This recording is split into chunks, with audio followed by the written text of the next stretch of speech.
आदरणीय निर्णायक मंडल, मातृशक्ति, आदरणीय प्रधान जी को मेरा सादर नमस्ते। इस विषय पर चर्चा करने से पहले राष्ट्र का अर्थ क्या है ये हमें समझना होगा। राष्ट्र मातृभूमि का टुकड़ा नहीं, अपितु राष्ट्र वो है जिसकी एक सभ्यता और संस्कृति हो और जिसमें सभी जाति और परंपराओं के लोग संगठित होकर एक निश्चित सीमा के अंदर रहते हों और परस्पर एक दूसरे के विचारों से सहमत होकर आगे बढ़ने वाले हों।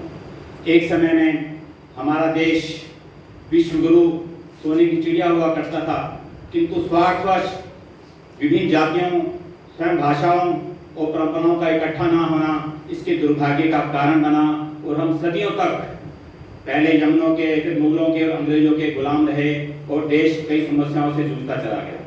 अंततः हमारा सौभाग्य जगा और श्री दयानंद का प्रादुर्भाव हुआ, जिनसे देश की ये दशा देखी नहीं गई। उस समय देश की राजनीतिक, आर्थिक, सामाजिक और धार्मिक व्यवस्था बहुत ही खराब थी। ऋषि ने अपना सारा जीवन देश की समस्याओं के निवारण के लिए झोंक दिया। ऋषि के लिए अपने जीवन और सुख से बढ़कर राष्ट्र हित सर्वोपरि था।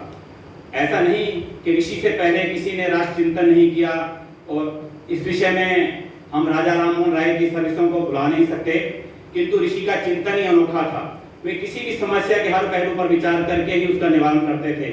राष्ट्र का संबल नारी जाति को अशिक्षित रखा गया। बेमेल विवाह, बहुजातीय बहुविवाह और बाल विवाह के कारण देश में विधवाओं की संख्या बहुत अधिक थी। ऋषि ने विधवाओं का पुनर्विवाह सुझा करके नारी जाति का उद्धार सुझाया। ये था ऋषि का राष्ट्र चिंतन। उन्होंने मैकाले की अंग्रेजी शिक्षा को नकार कर गुरुकुलीय शिक्षा प्रणाली का आह्वान किया, जिससे बच्चे राष्ट्र का उत्थान कर सकें। ये था ऋषि का राष्ट्र चिंतन। ऋषि ने नारी जाति की शिक्षा को बढ़ावा दिया। उनका मानना था कि नारी अगर शिक्षित होगी तो एक परिवार को नहीं, दो परिवार को शिक्षित करेगी। परिवार शिक्षित होगा तो समाज शिक्षित होगा, समाज शिक्षित होगा तो राष्ट्र शिक्षित होगा। ये था ऋषि का राष्ट्र चिंतन।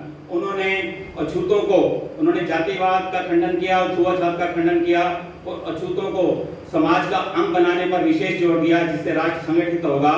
ये था ऋषि का राष्ट्र चिंतन। अगर आप आर्य समाज के नियमों को भी देखें तो अंतिम 3 नियम ऋषि का राष्ट्र चिंतन ही दिखाते हैं कि ऋषि के हृदय में कितना राष्ट्र चिंतन था। उन्होंने विशेष बल दिया स्वतंत्रता के लिए, स्वराज्य के लिए और विदेशी स्वदेशी वस्तुओं का इस्तेमाल का प्रचार करके स्वतंत्रता की नींव रखी। उनका मानना था कि सभी राजा और रजवाड़े इकट्ठे होकर प्रयास करें तो जल्दी ही अंग्रेजी सत्ता से मुक्ति पाई जा सकती है। एक महंत ने राजा से इनसे कहा था कि स्वामी कहाँ पढ़े हो, किस पचड़ों में पढ़े हो, मेरे मठ की गद्दी संभालो और अपनी मुक्ति का प्रयास करो। वहां मेरे ऋषि। ऋषि ने क्या उत्तर दिया?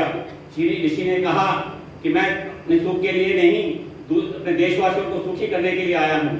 जब तक मैं इनको सुखी ना कर लूं, मैं अपनी मुक्ति के बारे में सोच भी नहीं सकता। इसके लिए चाहे मुझे कितने भी जन्म लेने पड़े।